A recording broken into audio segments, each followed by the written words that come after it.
The settlement on New Eden sparkled under twin moons as evening fell. Kim Hana pressed her small hands against the window glass, watching strange lights cut through clouds. At 7 years old, she found everything about their colony planet exciting. But these new lights were different. "What are they, Mama?" she asked. Dr. Park Ji looked up from her data tablet, tucking a strand of dark hair behind her ear. "Those are ships, Hana. Visitors from another world called the Vorax." Her father, Colonel Kim Tae, fastened his formal uniform jacket. Though retired from active service for 3 years, tonight called for proper military courtesy. First contact, with a new species always did. "Remember to stay inside," he said, kissing Hana's forehead. "These visitors don't know our ways yet." Hana nodded seriously, but her eyes remained fixed on the descending lights. They reminded her of the fireflies that had been brought from Earth, now dancing in jars on many colony porches. Park Ji checked her own appearance. As New Eden's lead xenobiologist, she would be essential to this first meeting. "There's nothing to worry about," she told Hana. "This is diplomacy. We'll welcome them, talk, and learn from each other." "Can I watch from the window?" Hana asked. Of course, just stay inside." Her parents exchanged a smile before heading out. The landing zone had been prepared in the colony's central square. 5 Vorax ships, sleek and angular, touched down in perfect formation. Colony officials stood in a welcoming line, Kim Tae and Park Ji among them. The ships opened silently. The Vorax emerged, standing nearly 7 feet tall with scaled skin that shifted colors in the artificial lights. Their long limbs moved with precise measured steps as they formed a semicircle facing the humans. From her bedroom window, Hana thought they looked lonely. Their stiff movements and the way they stood apart from each other seemed sad to her, child's eyes. Her mother always said that making friends was important when meeting someone new. In her garden, special Earth sunflowers bloomed, bright yellow against the alien soil of New Eden.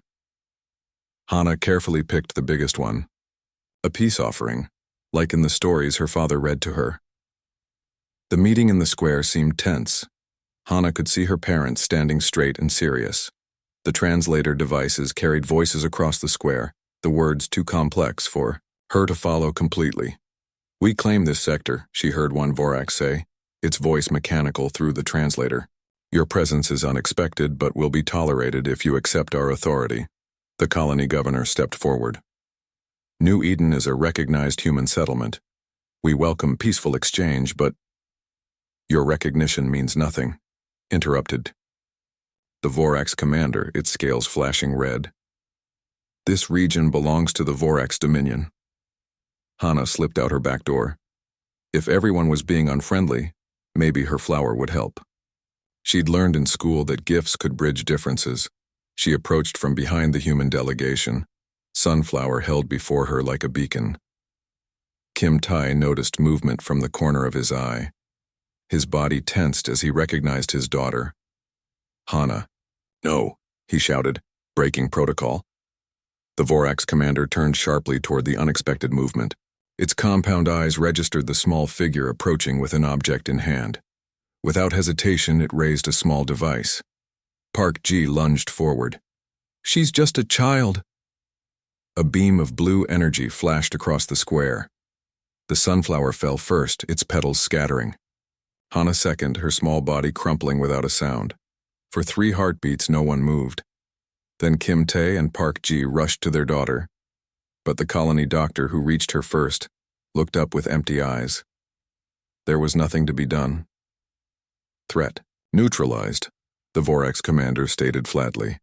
"Approaching officials with unknown objects violates basic security protocols." "That was our child," Kim Tae said, his voice hollow as he cradled Hana's still form. "She brought you a flower." The Vorax commander's scales shifted to a deep purple. "Your offspring should be better controlled. Undeveloped specimens are unpredictable." The governor stepped between them as Kim Tae's face darkened with rage. "You have violated every diplomatic principle," the governor said. "This meeting is over." "Indeed," agreed the Vorax leader. "We give you 1 standard cycle to evacuate this world. The Dominion has claimed it. As the aliens returned to their ships, Park Ji held her daughter's cooling hand. "They don't understand what they've done," she whispered. "No," Kim Tae answered, his military training barely containing his grief as he looked up at the departing ships. "But they will." That night, as Hana's body was prepared for cremation according to colony custom, news of the incident spread across human space. The funeral pyre burned bright against the alien sky, watched by every colonist. None spoke. None needed to. In that silence, something changed. A united purpose formed, unspoken, but understood by all. The Vorax ships left orbit, their sensors detecting nothing but normal grief patterns among the human population. Their reports noted the incident as minor, a security response to an undisciplined juvenile. They had no concept of what they had awakened. The news of Hana's death flew across human space faster than the Vorax ships could return to their territory. On the third day after the tragedy, the Galactic Council held an emergency session. The Vorax ambassador, Lee, stood tall before the assembled representatives. His scales shimmered with pride as he addressed the council. "A regrettable security incident," he said through his translator. "The small human approached our commander without proper clearance. Safety protocols were followed." Ambassador Choi Jun rose from the human delegation's seats. His face showed no emotion, but his knuckles turned white as he gripped the podium. "That small human was a child named Kim Hana," he said quietly. "She was 7 years old. She carried a flower." "Your developmental stages are irrelevant," Lee dismissed with a wave of his long-fingered hand. "Your attachment to your genetic copies is a weakness." Without another word, the human delegation stood as one and walked out of the chamber. The other council representatives murmured among themselves. No species had ever simply walked out of a council session before. On the human diplomatic vessel, General Song Min studied the intelligence reports on the Vorax, her face grim as she looked at the data. "They have no concept of childhood," she explained to Ambassador Choi. "Their young emerge fully formed from birthing chambers. They're created as adults, with all knowledge already programmed in." "That's why they don't understand what they've done," Choi nodded. "But that doesn't excuse it." Song Min pulled up a star chart. "The Vorax have claimed 3 systems in the past 2 standard years, all previously inhabited by other species." "What happened to those species?" Choi asked. "They accepted Vorax rule or left," Song Min replied. "None had the military strength to resist." Back on New Eden, Kim Tae sat alone in Hana's room. The small bed with its colorful blanket remained untouched. On the walls, drawings of flowers and stars hung in neat rows. He picked up her favorite stuffed rabbit and held it tightly. His communication device beeped. On the screen appeared faces he hadn't seen in years. His old military unit. They didn't need to say why they were calling. They already knew. In the colony's research center, Park Ji worked through the night. Her eyes were red from crying, but her hands remained steady as she analyzed the Vorax biological data accessed from interspecies databases. Their scales change color with mood, she noted in her research log. Purple when confused, red when angry. She paused the recording. "Blue when they kill children," she whispered. "On human worlds across the galaxy, military reserves received notification alerts. Ships changed course. Training exercises were suddenly scheduled in sectors near New Eden, all done quietly, without fanfare. The Vorax monitoring systems detected the increased human communications, but categorized them as primitive emotional responses. Their analysis programs labeled the reaction as typical grieving behavior for an undeveloped specimen loss. In their command center, Vorax General O reviewed the reports from the New Eden incident. "They will evacuate as ordered," he stated, confidently. "Our analysis shows humans are fragmented, divided by trivial differences. They lack unified response capability." His junior officer, Captain Ryu, studied the data more carefully. "There's something unusual in their communication patterns, sir. They're not arguing among themselves as predicted." Temporary alignment. Due to shared emotional response, O dismissed. It will pass. Humans fight among themselves constantly. The Vorax countdown to colonial evacuation continued. 3 days passed, then 5. On the 8th day, human response ships arrived at New Eden, but they didn't evacuate anyone. Instead, they brought supplies, weapons, and soldiers. Among the arriving ships was the heavy cruiser Children of Tomorrow. Its captain, Yoon Jin, had lost a brother in the First Contact War 20 years earlier. As she looked at the colony, below she thought of the small grave with fresh flowers that now stood at its center. "They think we're leaving," she said to her first officer. "They don't understand humans at all." Far away on Earth, the Human Alliance Council voted unanimously for the first time in its 50-year history. The decision was simple. The Vorax would answer for Kim Hana's death. When the Vorax ultimatum deadline passed, they prepared their ships to remove the stubborn humans by force. They expected fear, perhaps some token resistance. They didn't expect what came next. Please make sure any text you quote or cite from search results is properly cited. A single human ship, the diplomatic vessel Olive Branch, entered Vorax space 1 week after the evacuation deadline passed. The ship carried no weapons, just standard shields. This puzzled Vorax border patrol officers who expected either a military force or no humans at all. "They send one ship?" asked Vorax Commander Bach, his scales shifting to a curious yellow-green. "Scan for hidden fleet." "No other ships detected," his officer reported. "Just the one vessel requesting diplomatic meeting." The Vorax High Command allowed the ship to approach their homeworld. They were curious about this strange behavior. Ambassador Kang-do prepared himself in his quarters.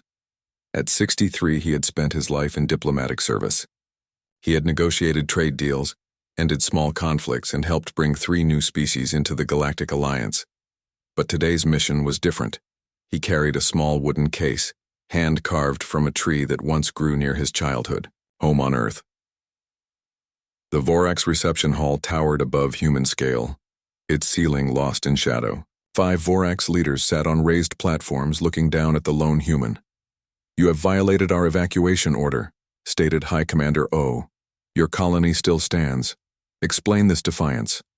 Kang bowed slightly. "I come representing the United Human Territories," he said, his voice clear and steady. "United?" General Bach scoffed. "Our research indicates your species cannot maintain unity. You fight constantly among yourselves. You studied our wars." Kang nodded. "But you missed what happens when humans unite against an outside threat." He paused, letting his words sink in. "You killed a child. Our child." The Vorax leaders exchanged glances, their scales rippling with colors. "One undeveloped specimen hardly justifies this diplomatic incident," said O. "We have studied your history. You sacrifice your young in wars regularly." "That is true," Kang admitted. "Humans have many flaws. We fight, we disagree, we sometimes hurt each other, but there is something you should understand about us." He opened his wooden case. "When one of our children is harmed by an outsider, we become something else entirely." From the case, he withdrew a simple piece of cloth, a black flag with no markings, and placed it on the floor before them. "What is this primitive symbol?" asked the Vorax science advisor. "In ancient times, it meant no quarter given," Kang replied. "No mercy, no surrender. You threaten us with a piece of cloth?" O's scales flashed bright red. "Not a threat. A warning." Kang's voice remained calm. "You have 48 hours to deliver the commander responsible for Hana's death to New Eden and issue formal reparations." "Or what?" Bach demanded. "Or you will learn why throughout our violent history, humans have always feared other humans more than any outside threat." The Vorax leaders conferred among themselves, speaking in rapid clicks and hisses their translators did not convey. Finally, O addressed Kang again. "Your species occupies 11 star systems. The Vorax dominion spans 47. You have no allies powerful enough to aid you. Your technology is inferior to ours. Your ships are fewer. Your weapons are weaker." His scales settled into a confident blue. We do not respond to threats from lesser species. Kang nodded slowly. I understand. I hoped wisdom would prevail. He closed his empty case. May I leave? The flag is a gift? A cultural exchange? The Vorax, amused by this apparent retreat, allowed it. As Kang returned to his ship, the Vorax Intelligence Division carefully examined the flag, searching for hidden technology or weapons. They found nothing but simple fabric. A psychological tactic, concluded the Chief Intelligence Officer. The human hoped to frighten us with superstition. Their ship is leaving our space, reported a monitoring officer. Track it, ordered O. Ensure it returns to human territory. That night, the Vorax High Command celebrated their diplomatic victory. They increased patrols along human borders as a precaution, but expected little resistance when they sent their fleet to claim New Eden. In his quarters aboard the Olive Branch, Ambassador Kang sent a simple message to human space. The warning was rejected. They believe our grief makes us weak. As his ship cleared Vorax space, small devices left in its wake activated, sending encrypted signals to hidden locations throughout the galaxy. These signals contained precise data on Vorax defense systems, communication frequencies, and patrol patterns, all collected during the diplomatic visit. The Vorax never detected these transmissions. Their systems were listening for human military communications, not the quiet whispers that now spread through their territory like a gentle breeze before a storm. Exactly 48 hours later, the storm would break. Exactly 48 hours. After Ambassador Kang left Vorax space, Vorax Commander Bak was giving orders to his communication officers when every screen in the command center suddenly went blank. Status report, he barked, scales flashing alarm red. All communication networks are down, reported his chief officer. Not just here. Reports coming in from ground stations show systems failing across 3 star systems. Impossible, Bak said. Our networks have multiple redundancies. Before anyone could respond, the screens flickered back to life. But instead of showing Vorax data, each displayed the same image, a small human girl holding a sunflower. In orbit above the Vorax homeworld, ships appeared as if from nowhere. They had traveled through rarely used jump points, their signatures masked by technology the Vorax had never encountered. The lead ship, named Children of Earth, was commanded by Admiral Yoon Jin. She watched her tactical displays with calm focus as her fleet surrounded the Vorax defense platforms. Their shield frequencies are exactly as Dr. Park predicted, her tactical officer reported. All targets locked. Disable only, Yoon ordered. No Vorax casualties unless absolutely necessary. Precision strikes from human vessels disabled Vorax defense systems across their territory. Within minutes, their orbital platforms went dark, their weapon systems offline.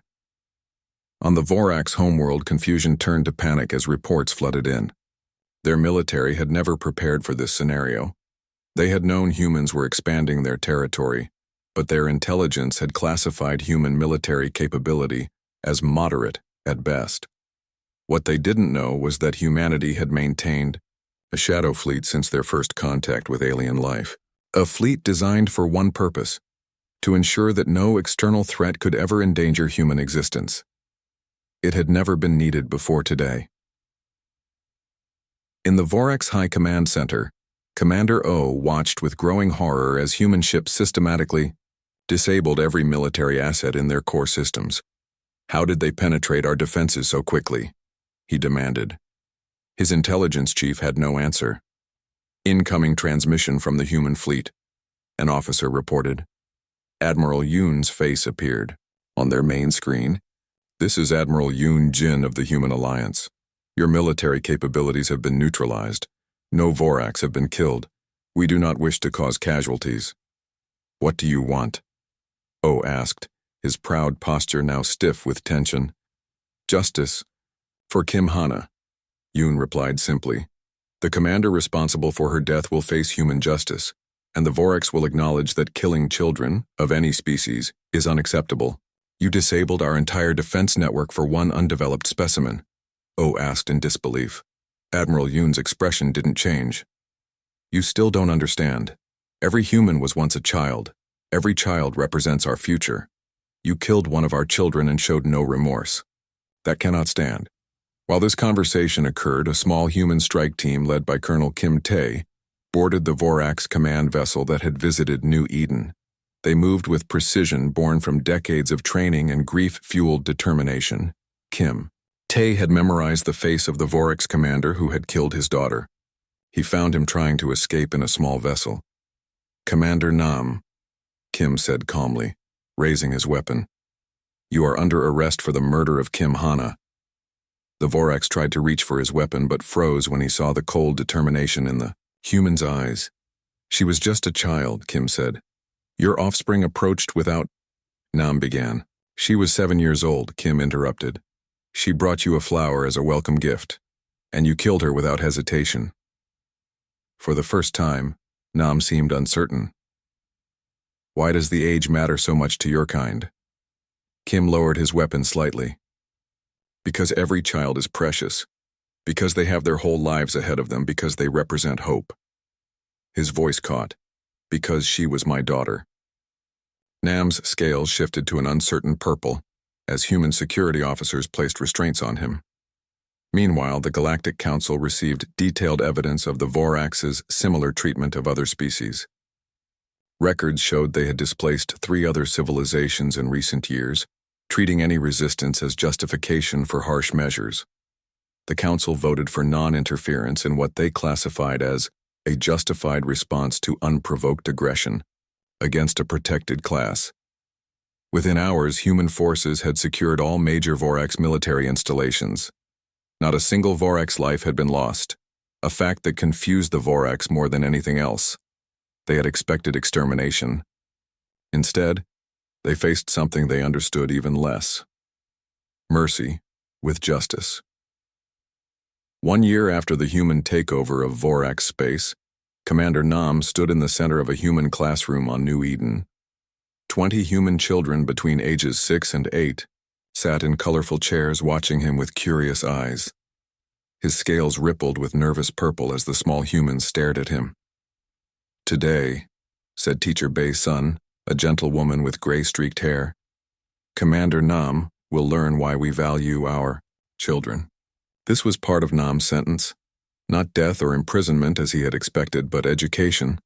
The human justice system had determined that true change required understanding, not punishment alone. "Commander Nam," a small boy said, raising his hand, "why did you think it was okay to hurt Hana?"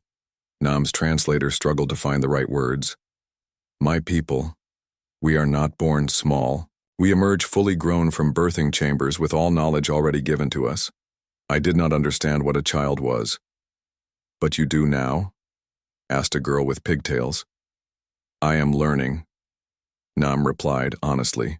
Across Vorax territory, similar scenes played out. The human occupation had not resulted in the destruction of Vorax civilization as many had feared. Instead, humanity had imposed an unconventional sentence: education. Cultural exchange centers were established throughout Vorax space. Vorax officials were required to learn human concepts that had no translation in their language: childhood, emotional bonds, compassion. Many struggled with these ideas, but some began to understand.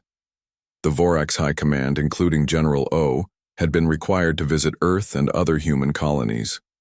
They observed human families, studied human history, and witnessed how humans treated their children. "Their weakness is actually their strength," O told his colleagues after 6 months of study. "They protect their young so fiercely because they see in them their own future. It is not without logic." The most significant change came when human scientists, led by Dr. Park Ji, worked with Vorax biologists to modify their birthing process. For the first time in their history, the Vorax allowed some of their offspring to develop gradually, to experience something like childhood. These young Vorax, smaller and less knowledgeable than their fully formed counterparts, became the first of their kind to learn rather than simply know, to grow rather than emerge complete. On a bright morning 2 years after Hana's death, Park Ji stood on a hill overlooking the memorial garden that had been planted where her daughter had fallen. Sunflowers surrounded a simple stone bearing Hana's name and image, The colony had expanded, with new buildings and farms spreading across the valley. A small delegation approached the memorial, guided by human attendants. Park Ji recognized them immediately. Young Vorax, the first of their kind to experience childhood. Their scales shimmered with colors she had never seen in adult Vorax: bright yellows, soft pinks, curious greens. One of them, called Ryu by his human teachers, stepped forward with careful movements. He carried a sunflower, nearly as tall as A himself. With deliberate gentleness, he placed it against Hana's stone. "I am sorry for what my kind did not understand," he said in carefully practiced human speech. His scales rippled with a deep blue that Park Ji now recognized as sadness. She found herself moving forward, kneeling beside the young Vorax. "Thank you," she said softly.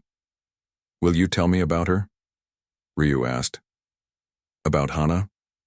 Park Ji felt tears, forming but didn't try to hide them. She loved to draw, and she thought everyone could be friends if they just tried hard enough. The young Vorax listened attentively, his head tilted in an expression Park Ji recognized from human children: genuine curiosity. Later that day, Park Ji joined Kim Tae on their porch, watching the twin moons rise over New Eden. "The Galactic Council has accepted the new treaty," Kim said. "The Vorax territories will be independent again, with human advisors remaining for 5 more years. Do you think it will last?" Park Ji asked. "I don't know," he answered honestly. "But they're learning. That's something." Throughout the galaxy, a new understanding spread among spacefaring races. Humans were known to be generally peaceful, often generous, sometimes fractious, but harm their children, and you would face their united wrath. More importantly, a message spread from world to world. Humans did not seek revenge through destruction. They sought justice through change. On the Vorax homeworld, a new monument was built in the central plaza, a sunflower made of golden metal that caught the light of their red sun. Beneath it, words in both human and Vorax languages read simply, "For Hana, who taught us to see." The Vorax who visited it often didn't fully understand the emotions it evoked, but they remembered the lesson: never harm a human child. They never forget. They never forgive. And they will make sure you learn. Why?